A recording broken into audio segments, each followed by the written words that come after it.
Welcome you all here tonight.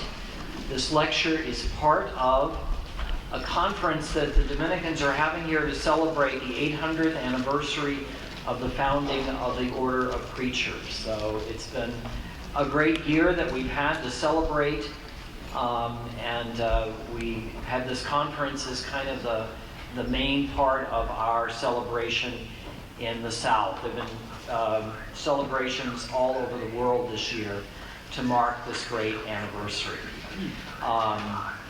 And the lecture tonight is a fitting theme for our province, whose patron saint is St. Martin de Porres, the patron saint of social justice.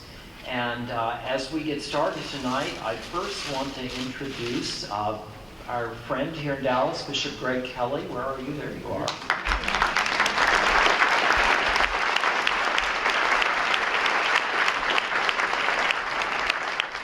Thank you, Father Conn. I'm very happy just to take a moment to welcome all the Dominican family to the Diocese of Dallas on the 800th anniversary of your founding for this conference, Living Our Legacy, a Dominican Family Conference in the Company of the Poor. You've been here in the Diocese of Dallas since your 742nd anniversary. In 1958, when the Dominican Fathers came to the University of Dallas when it was only 2 years old. And I've been here since 1976, and which is where I met the Dominicans, and the people like Father Damien Fandel, Father Tom Comiskey, Father Paul Hinnebusch, Father Tom Kane, who taught for many years. And our campus ministry now has been staffed by the Dominican Fathers for the last 6 or 7 years, Father Don Dvorak now. So the Dominicans have a rich history here. Over the last 58 years, the Dominican Sisters were with the founding of Lynch High School back in 1964, and they're celebrating the 50th anniversary of their first graduating class. And also very happy to welcome to the Diocese of Dallas the Master of the Order of Preachers, Father Bruno, Cadore. Very happy to have him with us also, as well as the local provincial, Father Tom Condon, and our panelists who will be introduced a little bit later. But just wanted to offer a word of welcome to all of you, and we're very happy to have this special occasion within the Diocese of Dallas. So felicidades en su aniversario muy especial, 800 años. Y bienvenidos.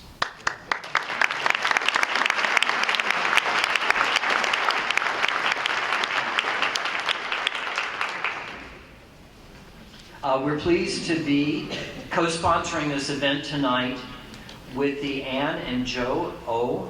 Niehoff School of Ministry at the University of Dallas and the Landrigan Lecture Series. And so, to say more about this, I want to introduce Dr. Ted Wampin, the Dean of the University of Dallas School of Ministry. Ted.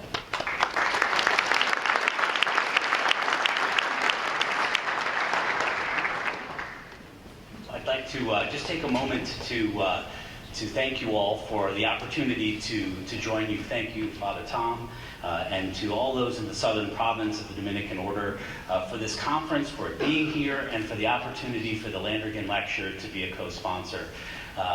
Bishop Kelly spoke a little bit about the rich history of the Dominican Priory at the University of Dallas, and so we are so pleased to have the opportunity to, in a formal capacity, be a part of the celebration. The Landrigan Lecture was established 18 years ago to bring to our campus, nationally renowned figures in the areas of theology and pastoral ministry. The lecture was established to honor Steve Landrigan for his lifetime of service to the Catholic Church in North Texas. He has served as a hospital administrator, a parish minister, a teacher, historian, scholar, archivist, and journalist. He's truly a great resource for the diocese and given his life in service to the church in North Texas. We're very pleased to welcome Steve and his wife Barbara here this evening.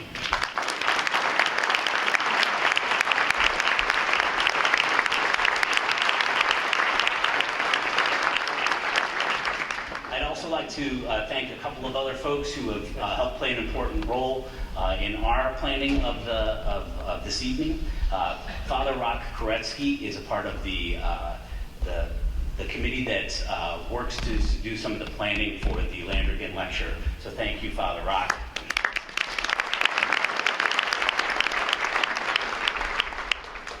also like to thank the faculty and staff of the Newhoff School of Ministry who've helped with some of the local arrangements.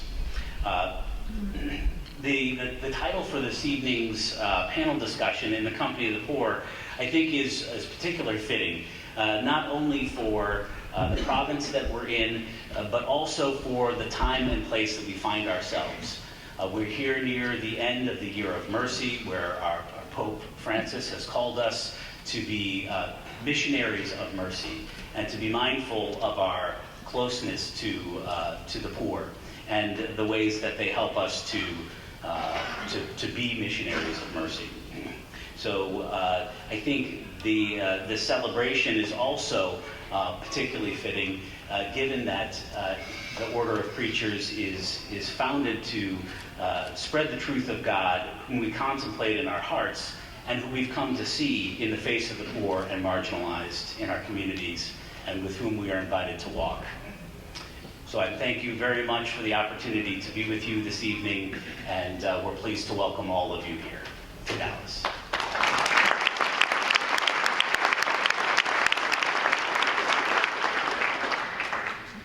So it's my honor to also introduce the first of our speakers, or the first two of our panelists. Father Gustavo Gutierrez of the Order of Preachers is here with us this evening. After his studies in medicine and literature in Peru, Gustavo Gutierrez studied psychology and philosophy at Louvain and eventually took a doctorate at the Institut Catholique in Lyon. He is most well known for his foundational work in Latin American liberation theology, a theology of liberation, history, politics, and salvation.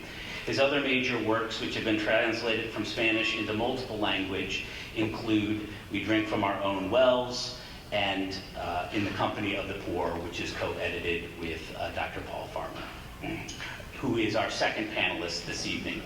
Dr. Paul Farmer is a physician and anthropologist. He's the chief strategist and co-founders of Partners in Health, Colotrones University professor and chair of the Department of Global Health and Social Medicine at Harvard Medical School, and the chief division Global Health Equity at Brigham and Women's Hospital in Boston. He also serves as UN Special Advisor to the Secretary General on community-based medicine and lessons from Haiti. Dr. Farmer has also written extensively on health, human rights, and the consequences of social inequality. Please help me join in welcoming our first two speakers.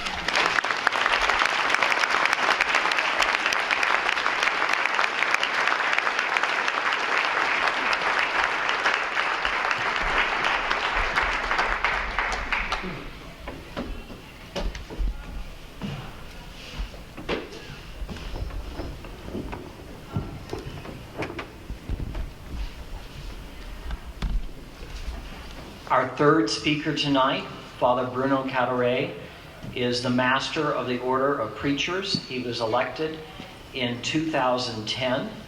He is the 86th successor of St. Dominic. He is a member of the French province and from Le Creusot. Did I say that right? Yeah, okay. A town in the northern region of France between Lyon and Dijon. He's trained as a medical doctor prior to entering the Dominicans in 1979. After his first profession, he spent 2 years in Haiti before beginning his Dominican studies. He was ordained priest in 1986 and appointed Master of Students, a position which he held for 7 years. In 1992, he received his doctorate in moral theology with a specialization in the field of bioethics. He was a professor of biomedical ethics at the Catholic University of Lille while directing the Center for Medical Ethics. He travels all over the world, I know that very well, meeting with all branches of the order, friars, nuns, sisters, and laity, to build the unity of the order and to learn about and to lead us in our ministry and mission, and to remind us all about the holy preaching which gives priority to our life. So, Father Bruno Cadore, we welcome you here tonight.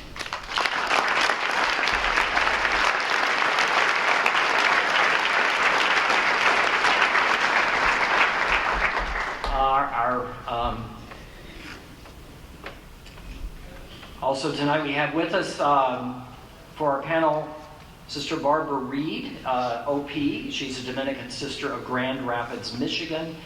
She holds a PhD in Biblical Studies from the Catholic University of America, an MA in Religious Studies, and a BA from Aquinas College in Grand Rapids, Michigan. She is Vice President and Academic Dean and Professor of New Testament Studies at Catholic Theological Union in Chicago. Her most recent books are Abiding Word, Sunday Reflections, 3 volumes, Taking Up the Cross, New Testament Interpretations Through Latina and Feminist Eyes, The Gospel According to Matthew, Parables for Preachers. My copies of those are all annotated and underlined and everything because I use them all the time. Choosing the Better Part, Women in the Gospel of Luke. Forthcoming this year, I think, Wisdom's Feast. Is that this year coming out? It's out. All right. An Introduction to Feminist Interpretation of the Scriptures. And she is general editor for a new, you said now it's 64 volume? 58, all right, well that's plenty. Feminist commentary on the Bible, of which the first three volumes appeared last year. She is immediate past president of the Catholic Biblical Association of America. So please join me in welcoming Sister Barbara Reid.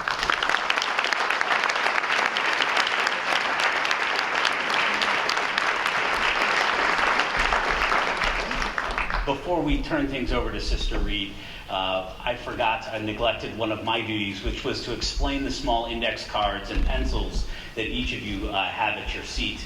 The panel conversation this evening is designed that we'll be able to get feedback and questions from the audience. So as you're listening, if you have a question that you'd like to ask, please write that down on the note cards.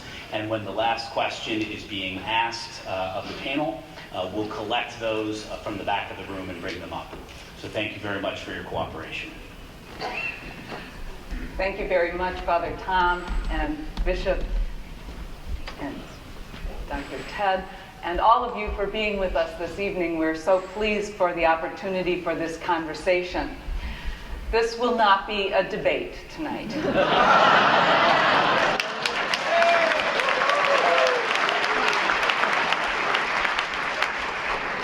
This will be a conversation, but a conversation with a purpose. The questions are not secret.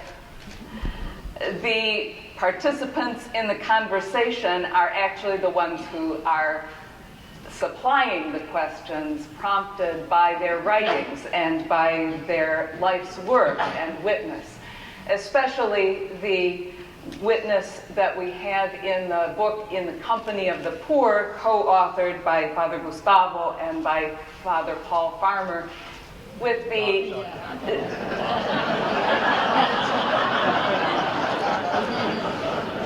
I'll take an honorary. Father Bruno can probably pull that off. Bishop Keller. So this will be an informal conversation where the moderator will need to be corrected frequently. So Dr. Paul Farmer and Father Gustavo Gutierrez are the co-authors of In the Company of the Poor. But Father Bruno wrote the foreword to the book. The three of them have much in common. As you heard, they all have medical training. They all have made deep commitments to the poor. The conversation tonight may be a little bit disturbing, but I predict it will be, if it is so, it will not be disturbing for the reasons that some of our recent presidential debates have been. But it's a topic that should unsettle us and cause us to ask deep questions. And our three guests this evening have opened the door for us to have this conversation with their life's work and their writings. The first thing I'd like to ask is, all three of you have made a deep commitment to the poor in your writings, in your ministries, in your life work. Can you tell us, how did you first fall in love with the poor? Father Gustavo, you have written about how it is necessary to fall in love with the poor and for a theology that says to the poor, God loves you. Can you tell us a little more about that? Well, first of all,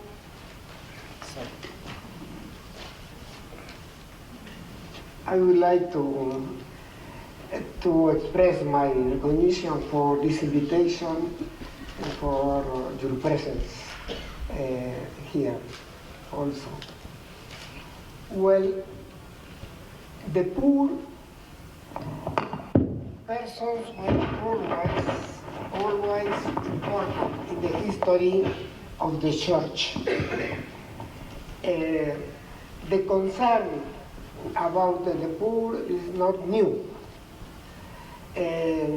but we are speaking about a history, and which have many changes.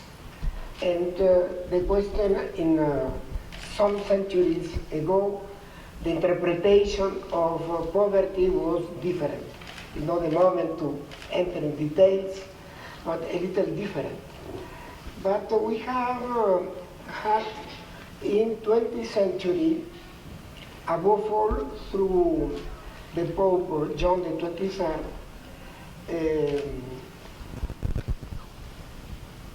a new view about the question, a theological question about poverty. John the 23rd has proposed to the Council 1 month before the beginning of the first session to deal with the question of poverty, and his sentence was very, very clear.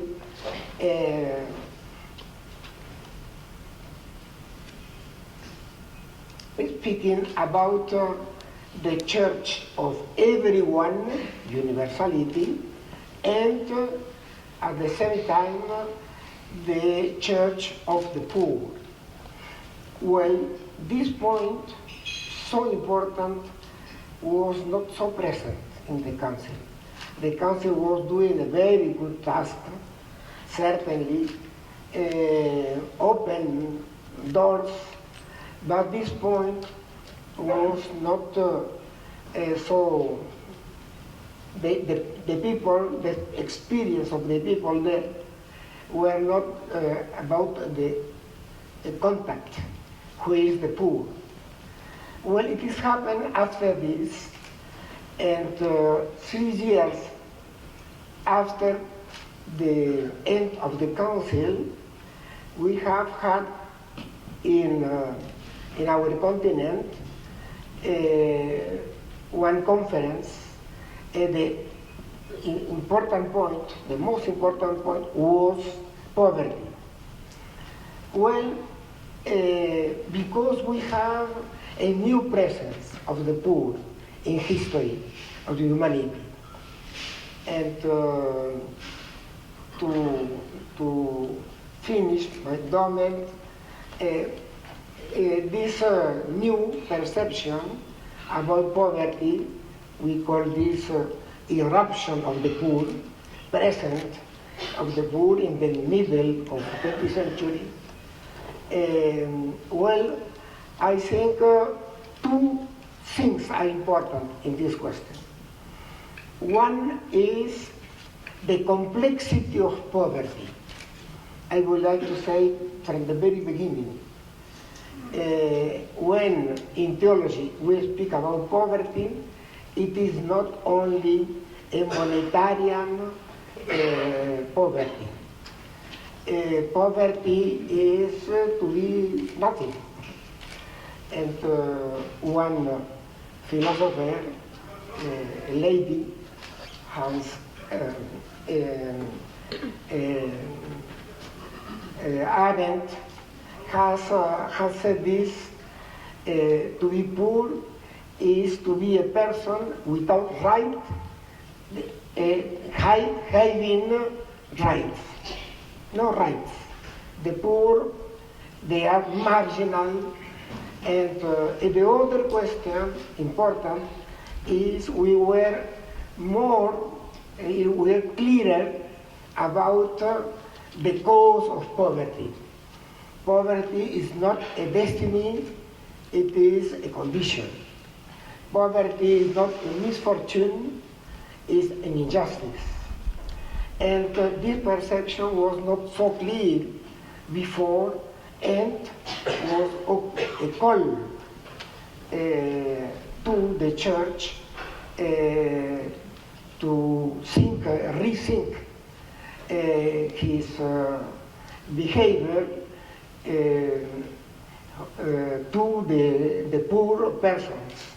I think without the council, we have not, without John the 23rd, and without the council, we have not liberation theology. It is was important, these questions, and you see with many accents and many manners to try to be committed to the poor, and 50 years after, we are with this Pope, with Francisco, again, speaking about, this is a literal quotation, the preferential option for the poor is a theological question. It's not a social question only. It's not a strategy to deal with the poor. It is a social question. It is important, very relevant. It is the reason of our Pope today is taking several times. He is speaking about this. Well, it is the situation in the beginning, but it is the situation today also. Thank you. Dr. Farmer, how did you fall in love with the poor? Well,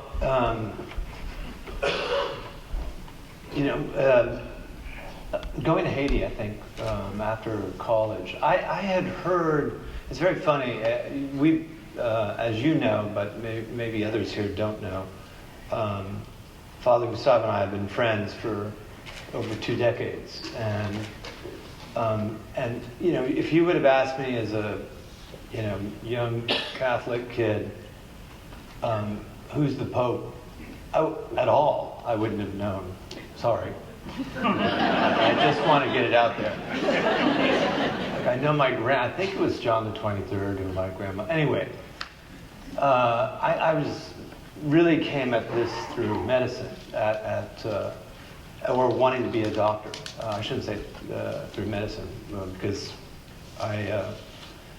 and while you're here, Sister Barbara, I can prove that I got interested in college as well, because I met some nuns, some radical nuns. I mean, I'm not saying, but they were working with migrant farm workers in North Carolina. I went to Duke, and this is in the early 80s, after Romero was killed, and we knew about that, and we knew that was sort of an introduction to Father Gustavo for me. Not that I went through any of those, I was about to say piles of books of his, but you've got even taller piles of books than Gustavo. Well, he's like the only person I know who's written more books than Gustavo. And so I got interested in Catholicism, really. And it was somewhat sociological. I was in a sense of seeing a different side of the church, the social, which of course I later learned from reading Gustavo, that is the silence. That is the truth. I didn't know that growing up in Florida, let me tell you. And then after I graduated, I knew I wanted to be a doctor. Fortunately, no one ever asked me why in my interview. I had no idea. I don't even think I'd ever been to a doctor. You know, Gustavo had some medical problems in his youth. And he always works everything out why he does everything. I was a little bit more clueless. But I ended up in Haiti in the year between college and med school. And that's when I learned how to hate poverty, which I was looking for. It was a very difficult experience for an American, especially one who considered himself incorrectly, it turns out, coming from a materially impoverished family. That was just incorrect, I understood. And that, as Gustavo said, it's only one of the forms of poverty. And in those years, in those years of going between Harvard and Haiti, medical school in Haiti, I started reading Father Gustavo's work. That poverty is a sin, and that to love the poor is not some romanticization that can be done from afar, but rather through understanding structural violence and the generation of poverty as not an accident, and through friendship and accompaniment. And that's a longish answer, but it ties up the nuns, the theologians, Haiti, and medicine. But I think that's the truest answer that I could give. Haiti has a central role. Thank you so much. Father Bruno, you also spent time in Haiti as a young man, and was that part of how you fell in love with the poor as well?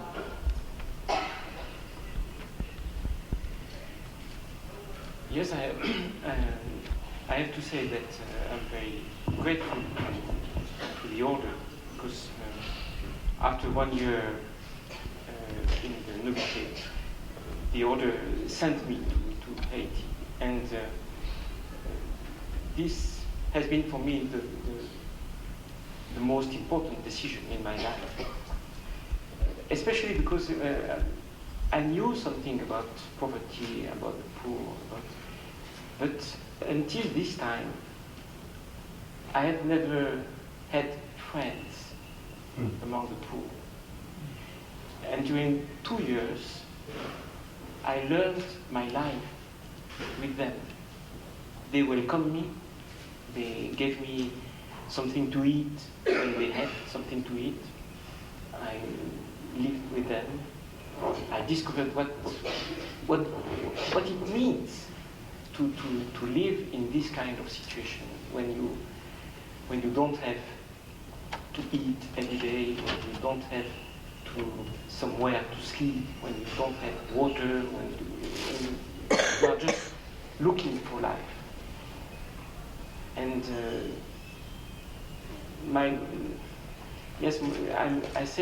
I'm grateful because the order, at the beginning I didn't understand why they sent me there. But doing that, the order opened to me a real way of life. On this way, probably I understood with them, with my friends, I understood many things of my own life before. For instance, why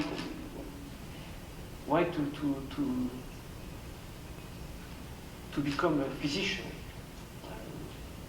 apart the fact that I belong to a family of physicians, as it's very often the case.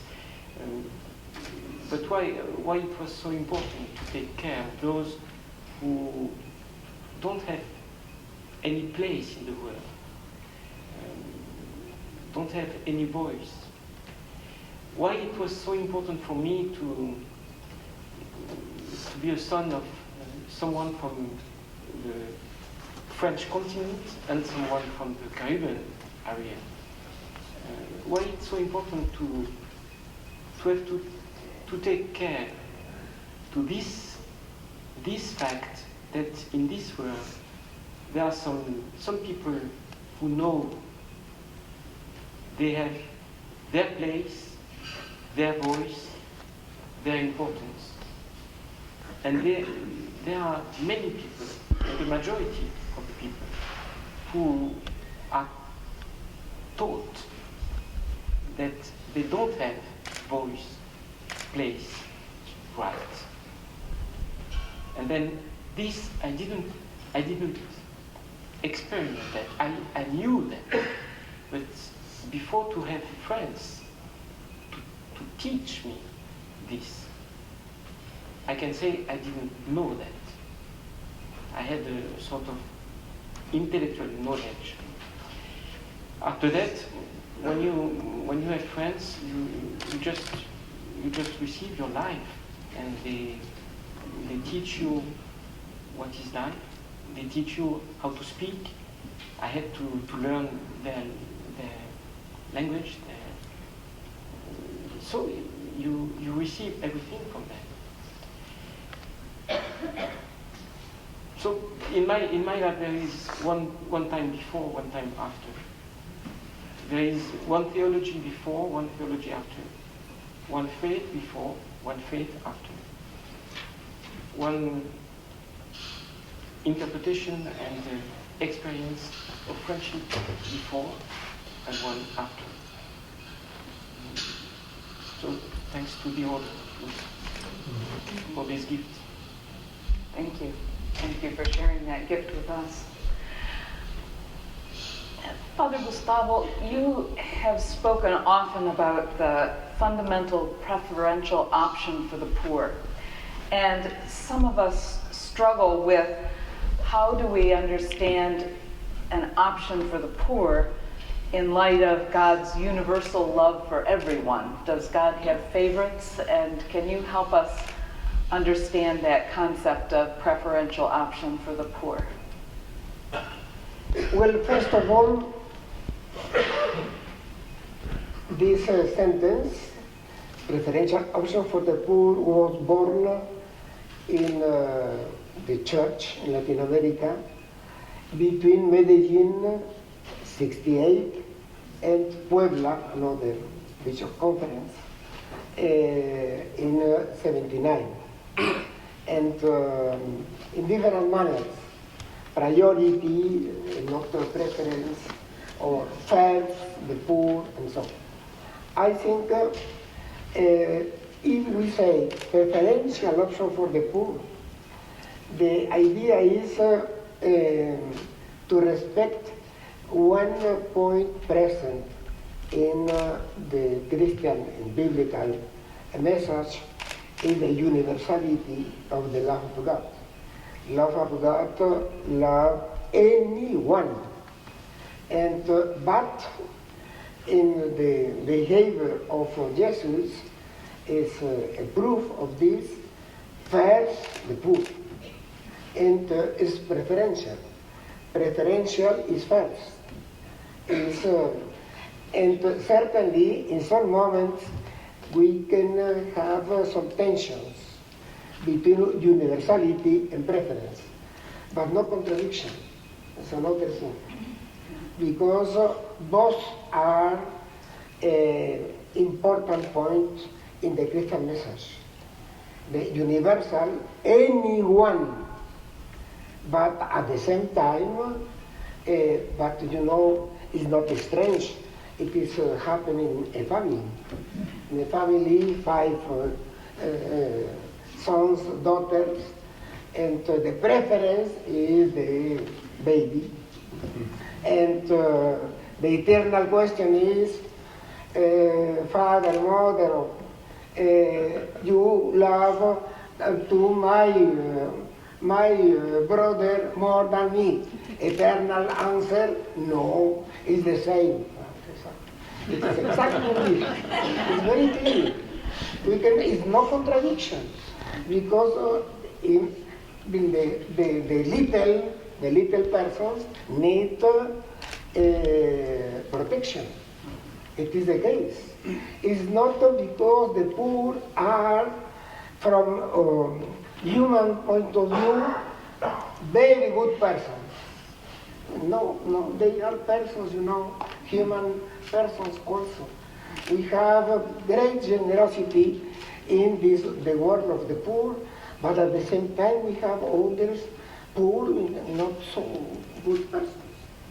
But the question is not to be to do the option for the poor because they are good persons, good behavior. No, because they need.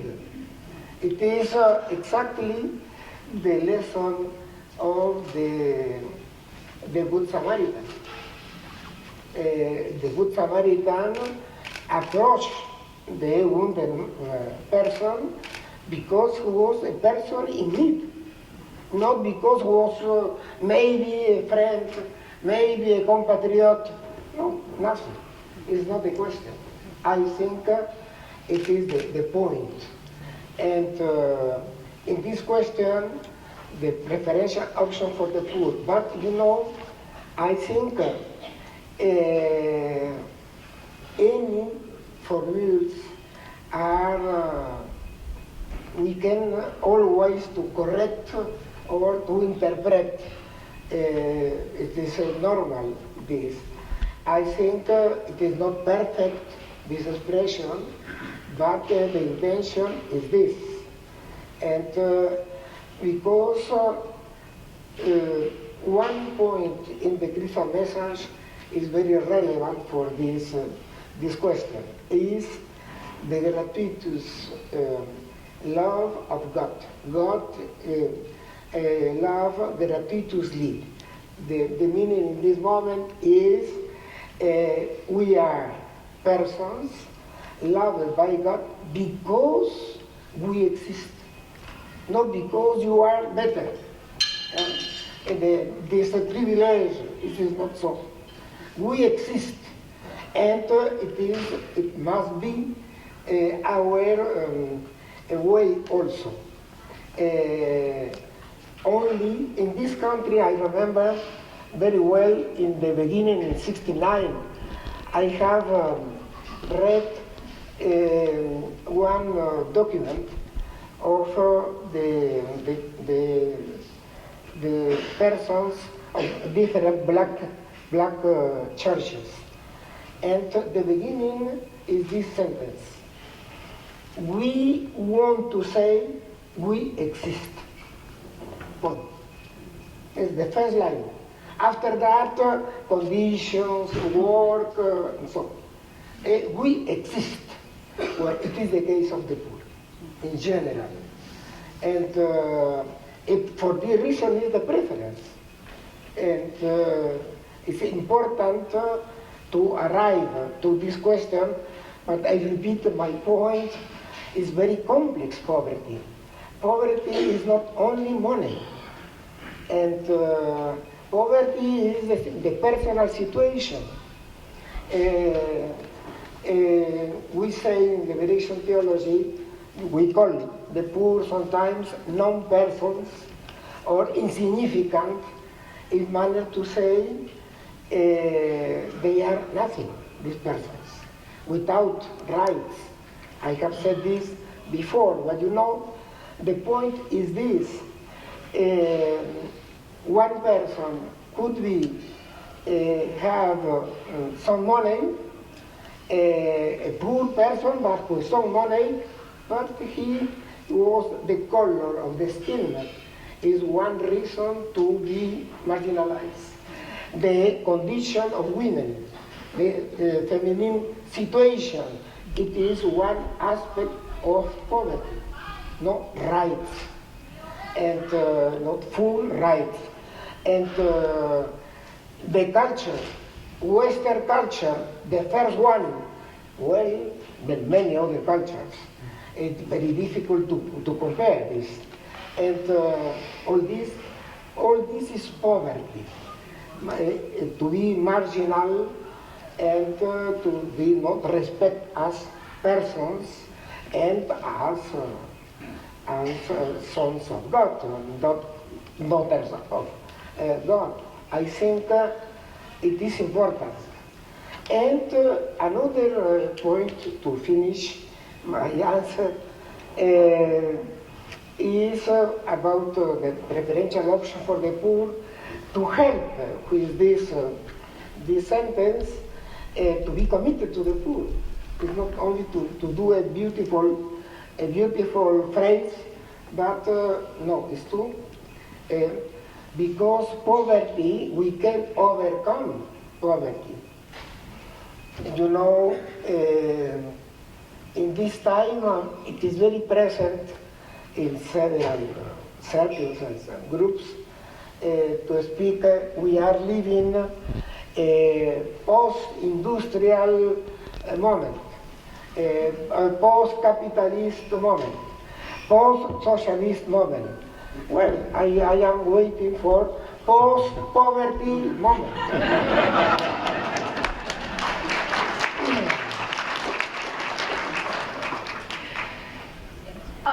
Thank you so much. You know, Yes. people today love to be post. Post. We love to be post. Love. Bring it on. Dr. Father Farmer, Again. you have, Again. I know you are a father, The other kind. the other kind, yes. But you've written about the difference that there is between charity medicine and medicine that's done from a preferential option for the poor. Can you explain to us what that difference is? Well, you know, and this is, I don't think I could have understood, well, the theology part I still struggle with, but Gustavo says it's okay. Struggle, good. But the preferential option of the poor, it just became clear to me in the way it did, I think, to Father Bruno. And not to be presumptuous, but having read some of what he's written, and even what he just said, it was evident to some of us that, you know, wow, I mean, pathogens, diseases, and social pathogens, they make a preferential option for the poor as well. That they, you name it. And I mean, you know, there's this confusion that I had when I went to medical school, that, you know, poor people in poor countries have communicable diseases, and here we're in a city like this, we have non-communicable diseases. Well, that was not true epidemiologically. The poor had a double burden of disease, if you want to think about those two categories, and that almost all pathogenic forces you could study, whether in Flint or in Ferguson or in, you know, northern Lima, where I met Father Gustavo, they make a preferential option for the poor. Now, American medicine, and medicine in general, does not make a preferential option for the poor. And I don't think Swedish medicine makes a preferential option for the poor, or French medicine, you know, and certainly what I saw in Haiti, because I too developed intense friendships. I was lucky enough to end up in rural Haiti. I didn't have the order to send me, though. Father Tom would have sent me. It was serendipity, accident. I mean, almost embarrassingly accidental. But it was easy to figure out that these pathogenic forces made a preferential option for the poor. And it was also easy to figure out, training in the United States in medicine, that our healthcare system did not. But that didn't mean we could not try to make a preferential option for the poor, for the very reasons Gustavo just laid out, in fighting back against pathogens and pathogenic forces.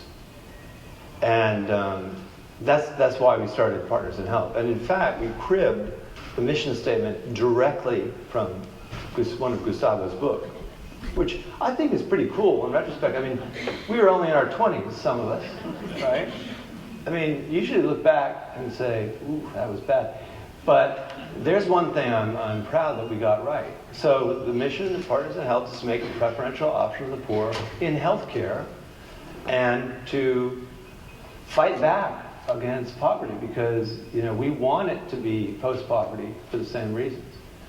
And so it was really it was the illumination or lessons and friendships, as Father Bruno said, but also it seemed obvious, these ideas, same with, you know, structural violence or structural sin, accompaniment, these are not things you pick up at Harvard Medical School as a student, or even as an anthropology graduate student. We got it from, from liberation theology, and we tried to make it practical and meaningful through pragmatic works of solidarity. Since you brought up liberation theology, I'd like to ask, well, Father Gustavo, you are one of the founding fathers of liberation theology. We were having a conversation at dinner last evening about how many people, not only in Latin America, but I've asked the question when I was doing research on my book on taking up the cross. I asked it in many, many different countries about trying to get at people's fundamental understanding of how they make sense out of suffering. And universally, people gave me the answer back that Jesus died to save us from our sins. And I encountered so many people who have adopted atonement theology as their fundamental theology. And it seems to me resting on a very poor self-esteem, poor self-understanding, thinking that suffering and poverty are penances for having been sinful. And liberation theology takes a very different approach to talking about the love of God and trying to explain why Jesus died. And I wonder if you could help us see what are the concrete differences in real people's lives, especially in the lives of the poor, that liberation theology offers a different understanding of God and of suffering and of the cross. Sorry, that was a very long question. Well, I think the most difficult point is the question of suffering. And we say in our work in theology, this theology is trying to answer this little question. To say to the poor, God loves you. Because the daily life of the poor is the contrary. It is not seems really the God of the love God, because there are so many problems and many things, the questions, even the nature we have in Haiti, it is happened in these days. For what reason 1,000 dead persons? Because they are poor. And they have not manners to avoid this. Well, when I say this theology try to answer this question, we are absolutely, I have I cannot affirm in this as we have an answer to suffering. Certainly no. And for many persons in your lives, many times you have this question, for what reason? It is my case also. Suffering was always an important point, and to explain little explanations and so on. I am not serious. I was reading many authors about this, even in literature, above all Albert Camus, because he was in this question, dealing with this question, without a right to solution. Well, and but if it is difficult to explain for a human person, it's one limitation certainly. The other question is this: it is very clear to be in solidarity with the poor. We don't understand suffering. Suffering is the daily question in the life and the daily life of the poor.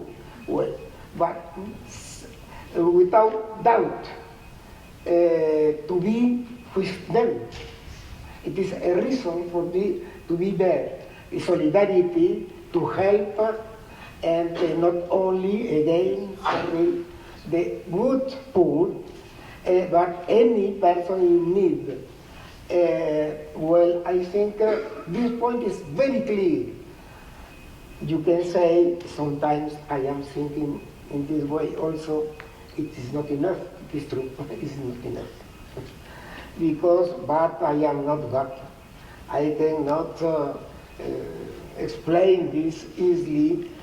Several theologians, another famous other time is Romano Guardini, German in spite of the Italian name. Well, you know, we must accept our limitations to understand. And because you have put an emphasis in the manner on another point, I think when we speak about redemption, salvation by Jesus in the cross, we must understand, to see, I don't know, to affirm, we are saved by the love of Jesus Christ, not exactly by the suffering. That is to say, it is a little difficult to explain this. But for what reason he was in the cross? Because he was giving his life in order to announce the kingdom. It is the question.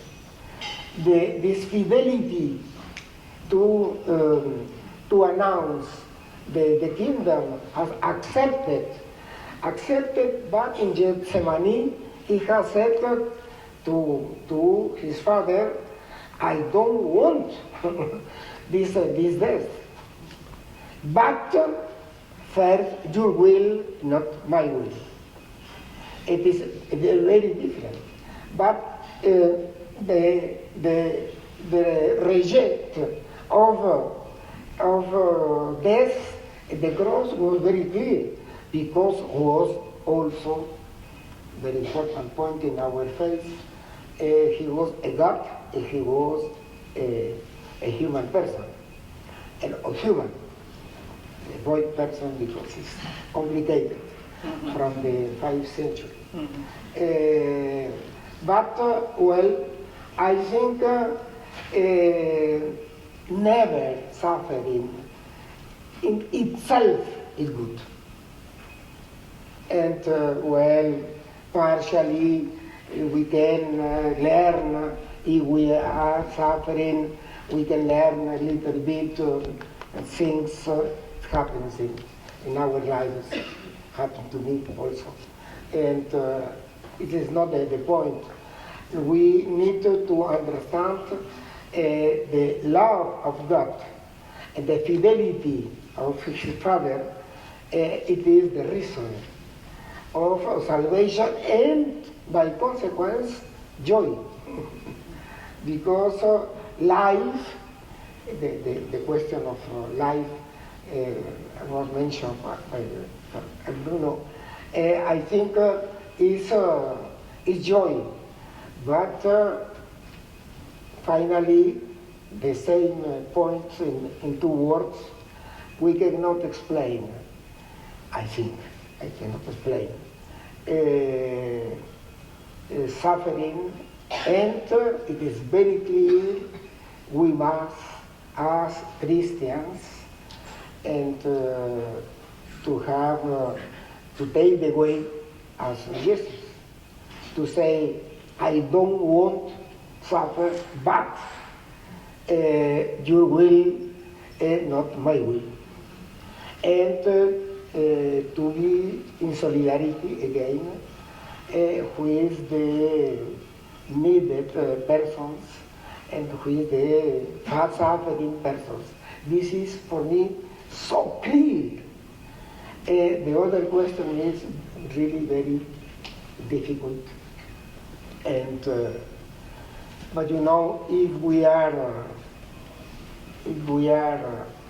I say, but I don't know. It is here. What the people say. That people, I think these two questions are not in contradiction, but certainly not absolutely clear. And the second,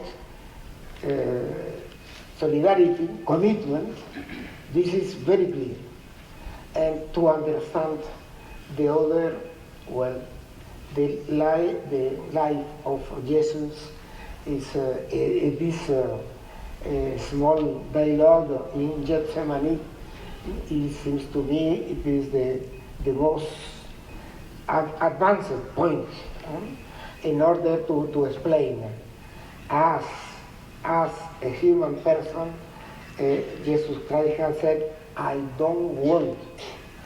And you know, another case is the case of Romero. As Bishop Romero, I knew him very well.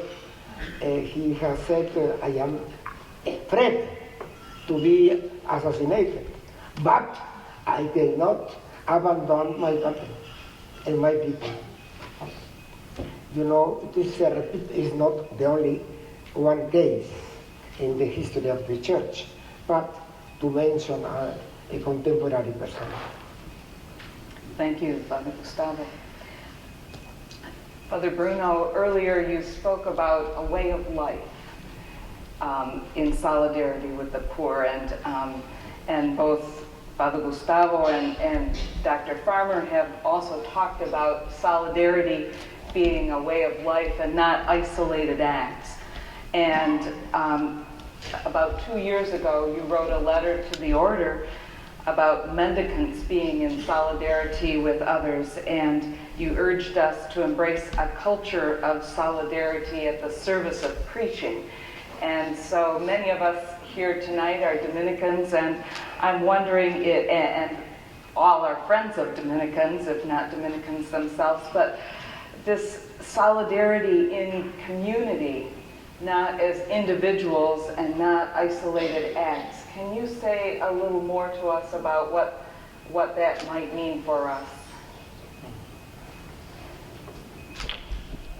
Yes, I can try. I think first of all we have to consider that solidarity is not an action. Solidarity is a way of life. It's a state of life. We are living in solidarity or not. And this is very, very linked with what Gustavo said before.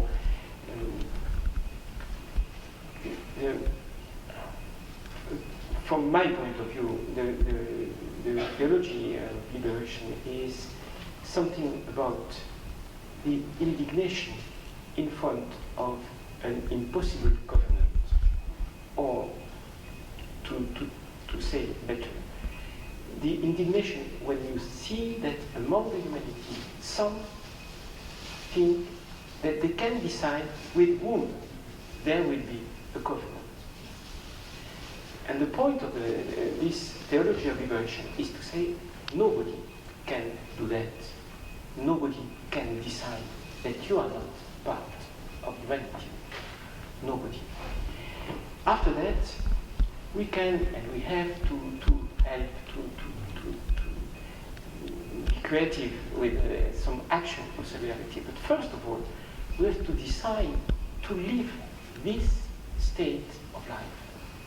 We all are in the same solidarity. This is very important for me in the tradition of the order. And just two examples. Dominic, at the beginning, said, okay, I will be an evangelist. I will talk, I will proclaim the kingdom of the Lord. I cannot do that without the poor. It's not because I have something to do with them. Yes, I have to be careful to their needs. But it's impossible to say something about the humanity if I decide that some of the members of the humanity will not be part of the same body. So impossible to preach the kingdom of the Lord without the poor. Impossible, just impossible. And it's impossible without the sinners. And it's impossible without those I don't know. So I cannot say anything without everybody.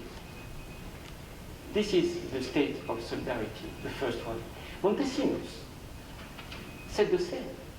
Montesinos didn't begin telling the colonialists not to do this or that. He began saying to them, you know, I'm so sad because you will not be part of salvation. And my goal is that you have to be part of salvation. But you cannot be part of this salvation if you decide that some are not part of the humanity. So you have to choose. And you have to choose everybody or nobody. But you cannot make a choice. You will be with me, you will be with me, and you no. Probably among us, we are many to be able to say that probably it's a sort of inheritance from my own and personal life or imagination.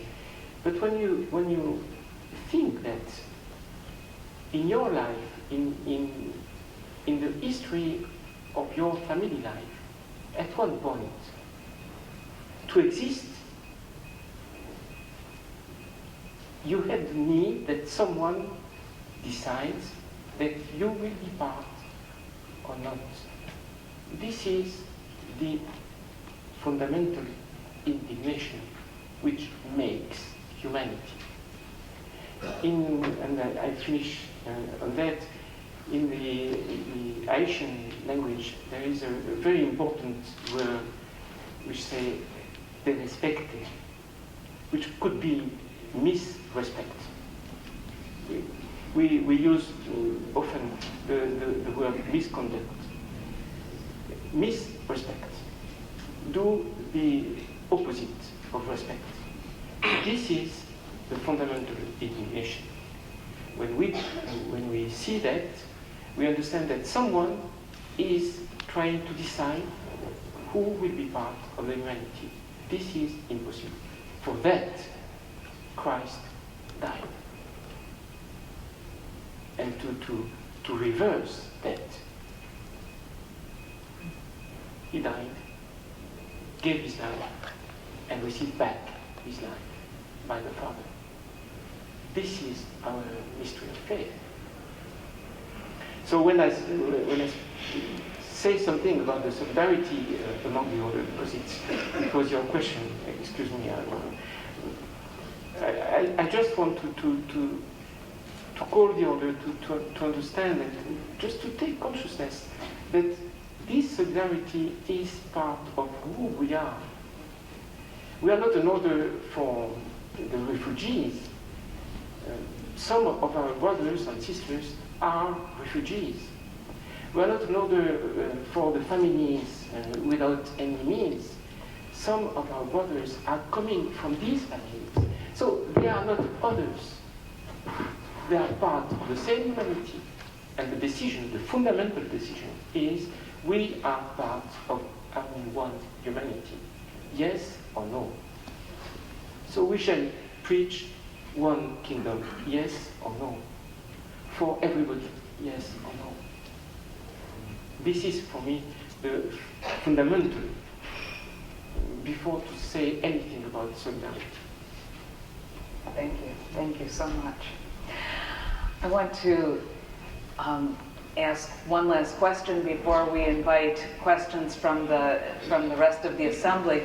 Father Gustavo and Dr. Farmer, it's 3 years since your book came out, and some things have changed in the last 3 years. Haiti has experienced a new hurricane. On the good side, we have, well, from my perspective and many others, we have a new pope who is has been very clear about the option for the poor and the need to put the poor central. If you were to add another chapter to your book now, 3 years later, what else would you like to say to us?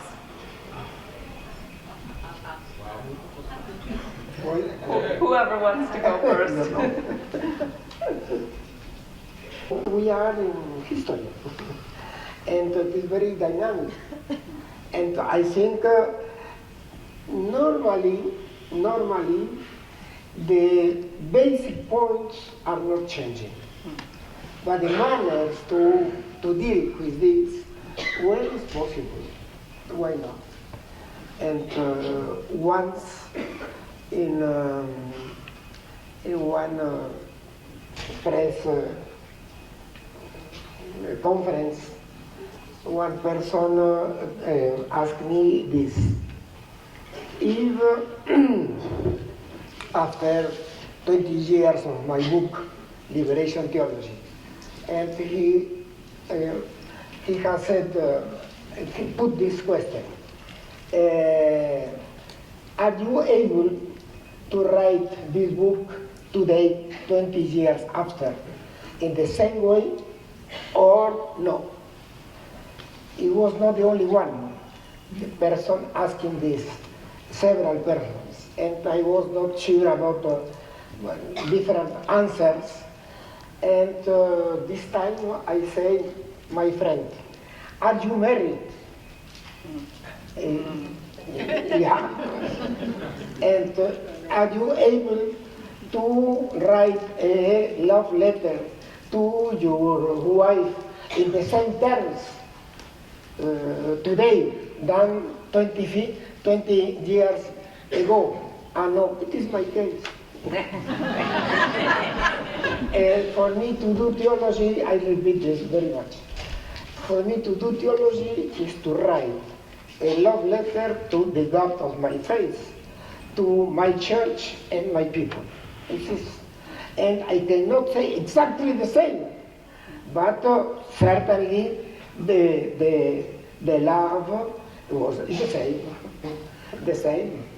But the details, manners to present, we can change, and we must change.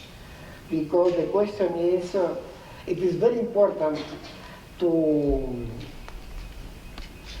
the time in our lives, very difficult philosophically, the question of time. But we need you must understand the dialogue with this dynamic movement. And it is very important. I remember one Jesuit theologian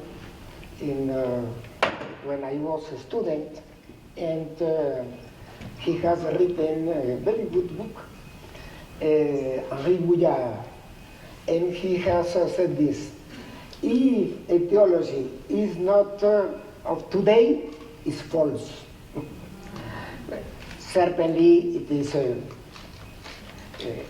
expression to provoke reactions, but when in some way I think we must to be faithful to our principles and to be open to see we cannot repeat exactly the manner to deal with the situations, and so for me is this. And in some moments it's very clear, in other moments I say no, this writing is the same for me. Why not? But I think to be open to this question is very important. It is very important is really to have the curiosity or the sensitive, to be sensitive to the question of history. In several times in religions in general, in Christianity also, the great temptation is to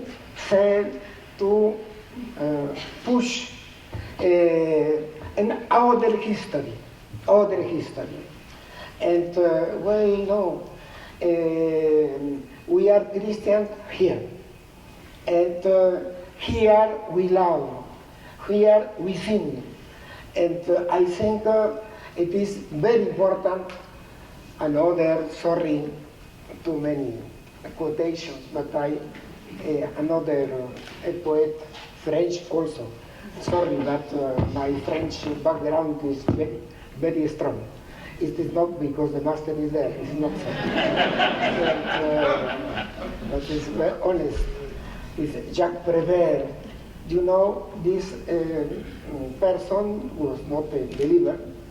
He had read several books, poetry. One poem, he has called this poem Our Father. And the first lines is this: Our Father, who are in heaven, stay there. You know, sometimes we are saying the same in our fathers. Stay there, because here I know what I must do, and I find this line, stay there, is the dynamic when I speak about this is the presence of God also in our history. This is one part of this dynamic question. Well, it is my answer. Thank you. Well, you know, I think I was going to say before Gustavo went on his Prévert quoting spree there, that I don't think we would add another chapter because the fundamentals are the ones that Father Bruno laid out. If you're against exclusion, and you believe that the fundamental problem is that some people are considered less valuable than others, then it's really going to be more of the same. Right? It's going to be, you can add another example, but the repression of history, the erasure of history, or the construction of a false history, we could write more about that. And I'll give an example that I think undermines nothing in the book and it's just another example of the exclusion that Father Bruno mentioned. But it is related to history. As I've heard a lot of reference that, to many long centuries, actually. That's the thing about the Dominicans. I mean, how many times do you get an invitation to an 800th anniversary? Which Father Tom sent me 2 years ago. Let me check my dance card. Anyway, and I'm going to make it a clinical example because that's what I do when I'm not playing a theologian on TV. By the way, he said he's not God, but unfortunately in that book I said, no, he's not God, but he's kind of like Yoda. But he didn't really know who Yoda was, so it was really not a helpful reference. I just came from Haiti, and I'm sure someone will bring it up, but I'm actually going to just make reference to Ebola. The thing that that struck me was, again, the intention was to contain the epidemic. In this city, as elsewhere, by the way, that the attention and the fury and the passion was for containment. It was not for care.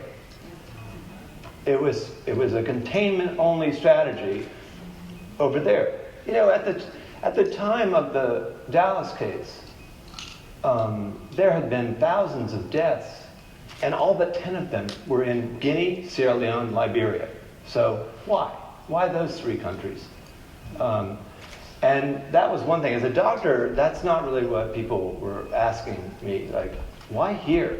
That's a theodicy question better left to the theologians or to those who have time. But in the midst of a crisis, it's, will you take care of me? Right? Do you find me to be of equal value? Well, we showed that we did not, because the quality of care delivered there was not only poor with the, the first time I ever set foot in Sierra Leone was June, and I went there for a medical conference. By November, of the 3 people I knew, all 3 of them physicians, and therefore by definition not poor, but sharing the conditions of the 4, 2 of the 3 were dead of Ebola. And the mortality, the case fatality rate, which means if you get sick, what's your likelihood of dying? Case fatality rate among physicians and nurses, mostly nurses because there's so few physicians and nurses, was pretty much the same at the end of the epidemic as the beginning, and that was 70%, right? And it's because the quality of care was poor.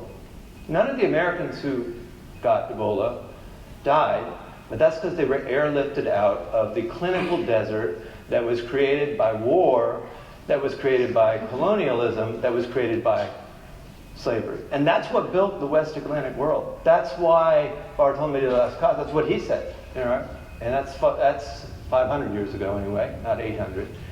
That's what built this country and Europe. It's all connected in very important ways that some people get to erase, but others do not, because they're living the material consequences of this great reversal. I mean, if you go back to the medieval times when this order was founded, that part of West Africa was not as poor as the Americas. It may not have been as prosperous as parts of Asia, but when the Portuguese showed up, they found cities that were more or less the same size as Lisbon, and not that materially different. And we get to erase that history completely. But other people continue to live with the consequences. Now, imagine saying that during rounds at the hospital. That would be a sure way to lose a popularity contest at the hospitals I work in. On either side, by the way, either Haiti, West Africa, or Boston.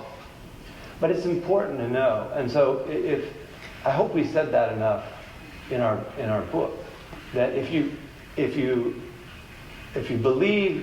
against exclusion of some people, and you see it happening in clinical or other kinds of practices, which I just described to you, saw it in my own eyes, and these are good people of goodwill, trying their best, but their best isn't good enough, then it is important to understand, well, how did that happen? It'd be very difficult for me to argue, sitting here, that we valued West African lives as much as we did our own. Because we were frightened, and we had a containment policy rather than a radical commitment to improving the quality of care. And that, I've seen it, it's the same with, cancer, with AIDS, and we can fight back. Speaking of Texas,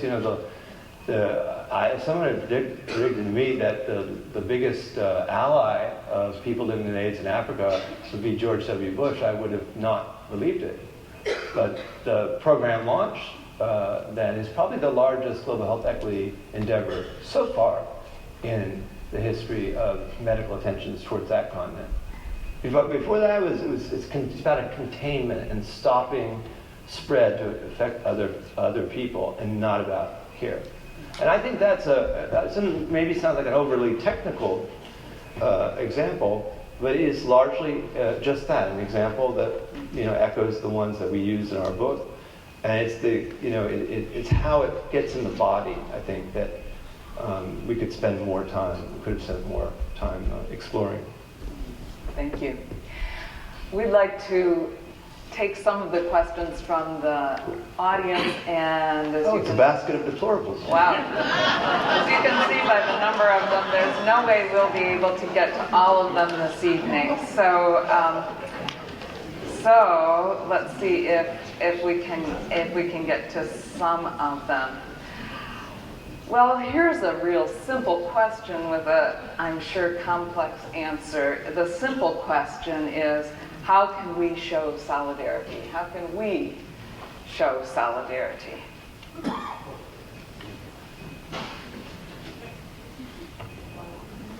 So a simple question and probably a simple answer, giving the possibility to those who need solidarity to tell us that they need solidarity. And it's linked with your previous question. The next chapter of this history would have to be to give the floor to those about whom we are speaking.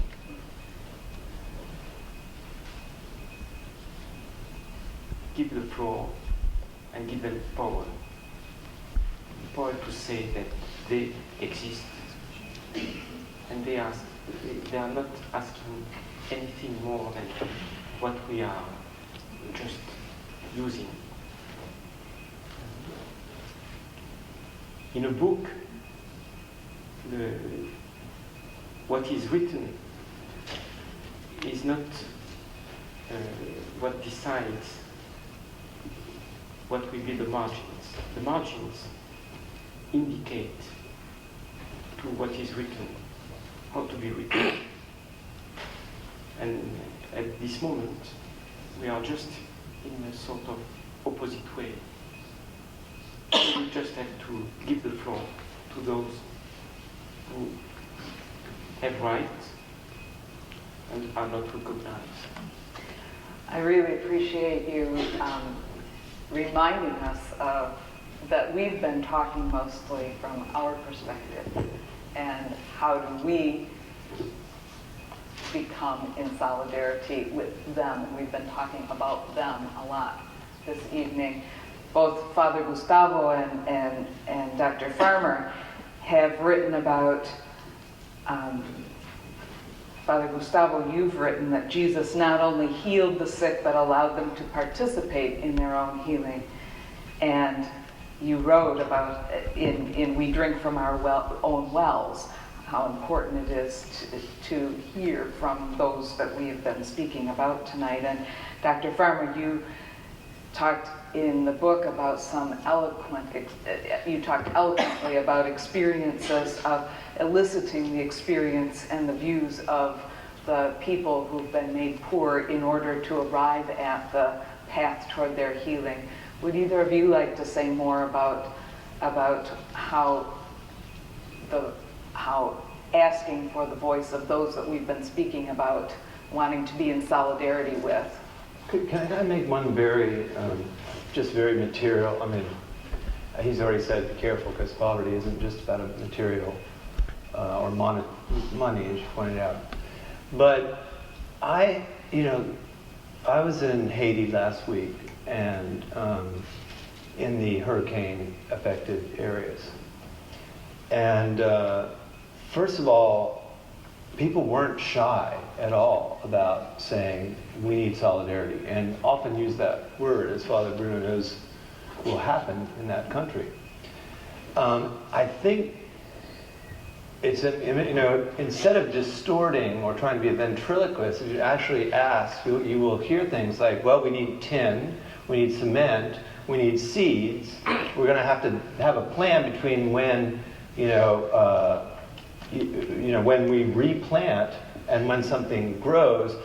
And by the way, what do you think happens to our chickens in 145-mile-an-hour winds? Now, I have to confess, I had not contemplated that question. Maybe Aquinas did.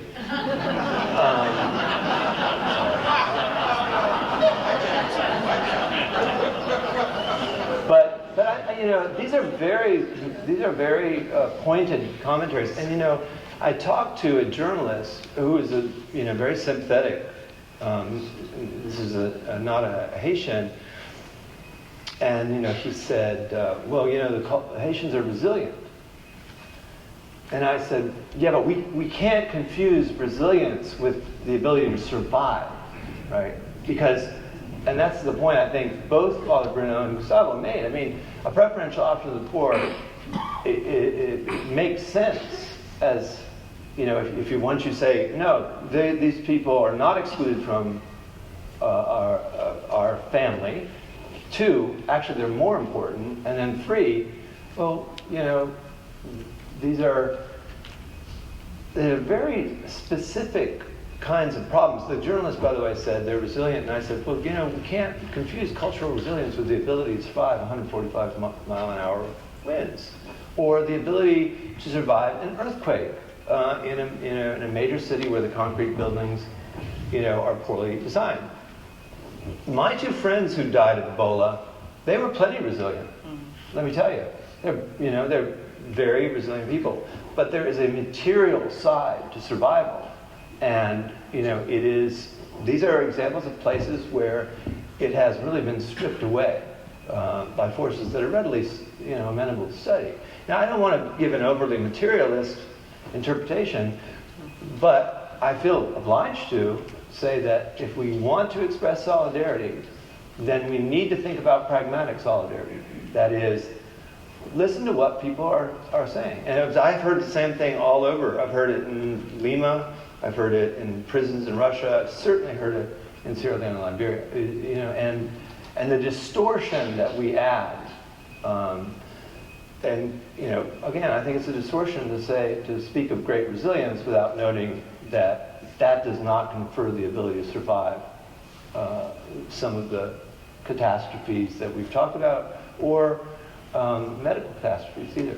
You can be really resilient, you get leukemia, you better hope you have chemo. Chemo equals solidarity to that person, right? Intravenous fluids, if you have cholera and are vomiting, that's solidarity, right? And when your tin roof is ripped off, then tin is solidarity. And I just think we romanticize solidarity all too often. It just can't be done without taking seriously the poor. Thank you.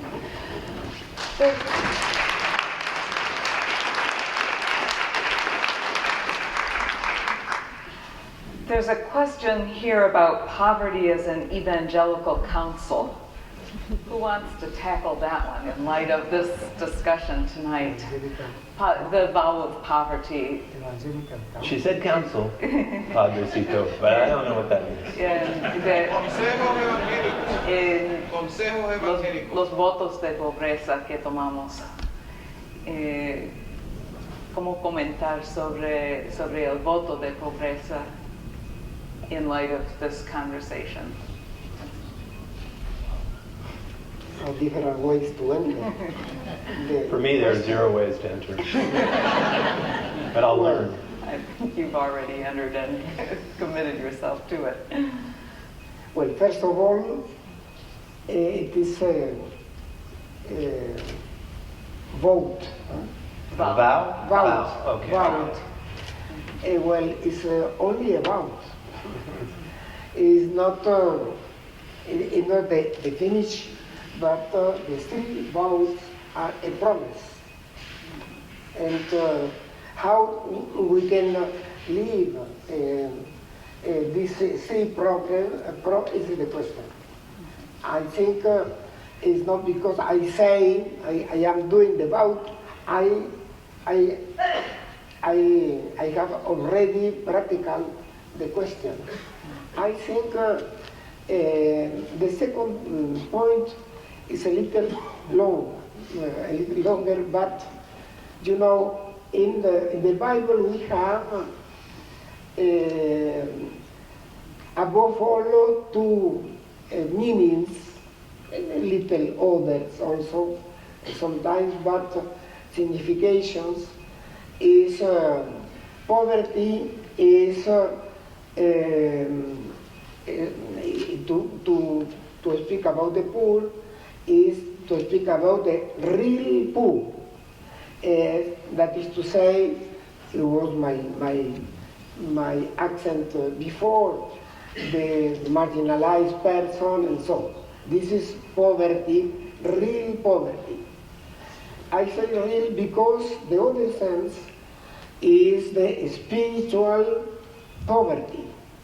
Spiritual poverty is to put our lives in the hands of God.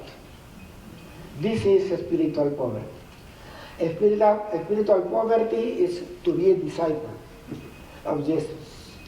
And well, and for this reason, if we read the Bible, we must fight against real poverty, and at the same time, we must to put our lives in the hands of God.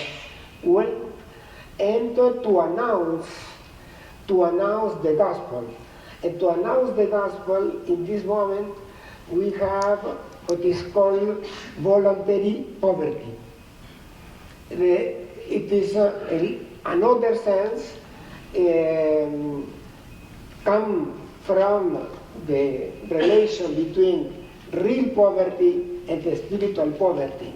For what reason? Because if we must, in several manners, to be in solidarity who is the poor, we cannot do this if we are not close to this kind of life and without friendship with the poor persons or notion. But in the last Bishops' Conference in Latin America, Aparecida, the Pope was there, and there is a point there affirming this. If in order to have one authentic commitment to the poor, we need to be a close friend of them. I think it's important. It's very important. The question is not only help, not only this, certainly is necessary, but to dialogue with the person. And it's not possible really if I think the voluntary poverty is not the private property of the religious persons. It is about another question in this way, but different. Poverty is to be close to the poor, to put our lives in the hands of God, to be friend of the poor. It is for any Christian, any Christian. We have not the other manner to say this. Voluntary property, poverty is to be close to these persons, and the religious persons in certainly also the practice is never easy, certainly, but we have this, and the votes of the religious take 3 points important in the message. Above all, poverty is the most very difficult one. It's difficult to say this, but I think poverty was the case of the founder of the order. the Dominicans. Dominic has understood clearly it's not possible to fight well or to evangelize the people in his time if the persons going to evangelize were not living in poverty, close to the other people. And it is good even today. It is good today. And poverty is complex to explain this, but it seems to me we cannot say really in this moment the difference in the poverty and riches, and humanity never was more than that, never. And well, I think we have many things to do to be a poor person, poor. If I put my life in the hands of God, I am not considered the riches one idol, to take one word very present in the Bible. It's the contrary. I think it's this. And the religious life put the accent in some of these questions, but the exigency, the demand is for any Christian. And we have in one moment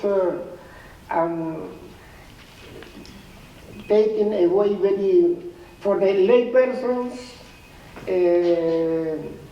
well, to help with money because they are professionals or so. Well, and religious, poor. No. Poor, it is, Jesus has not said in the Sermon on the Mount, I am speaking for my 12 there, or after, no. It's, the people was there. The people was there, and happy, the poor in the spirit, and it demands for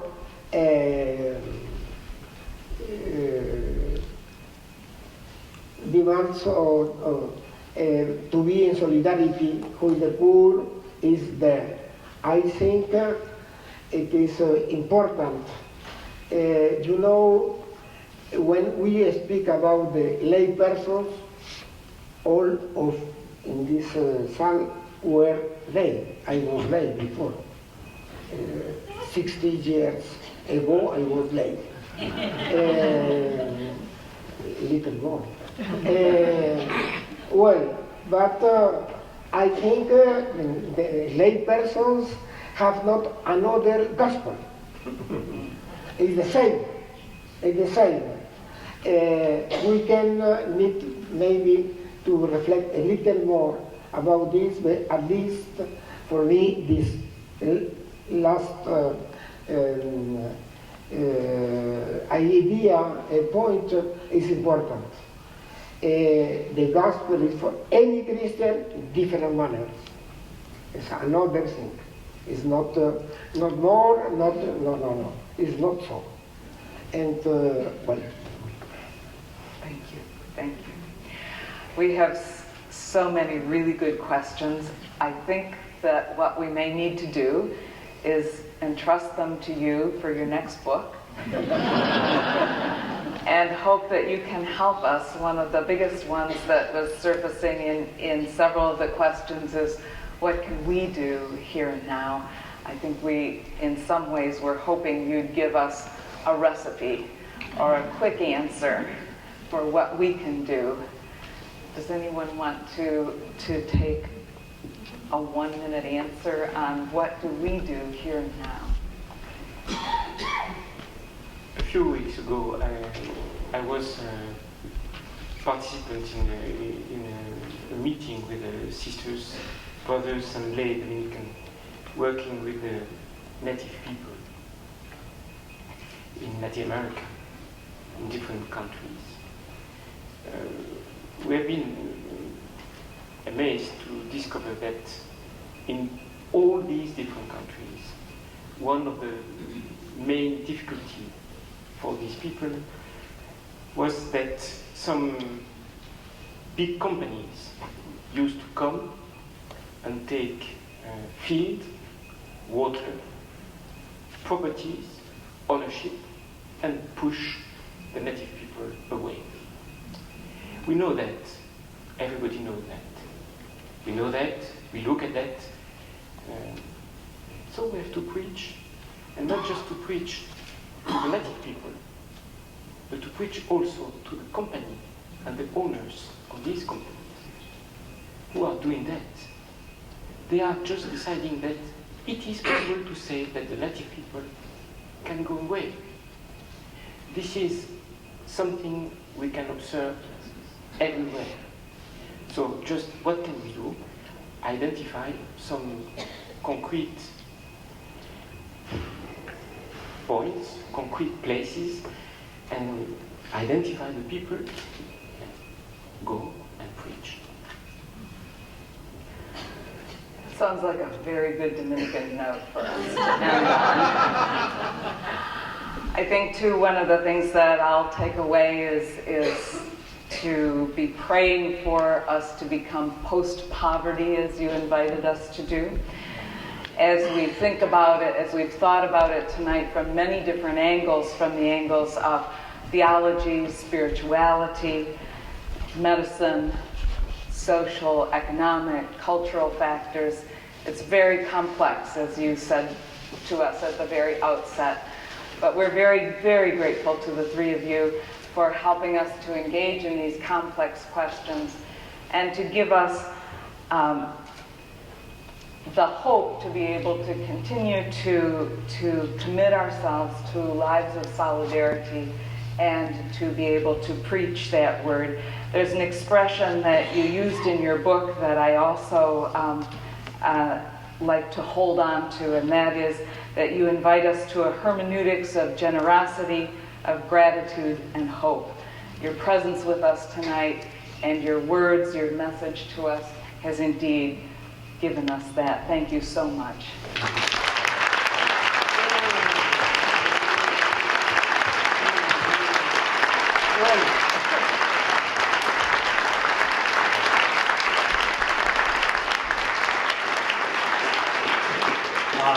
Again, I want to thank our panel for a wonderful evening and a lot to think about.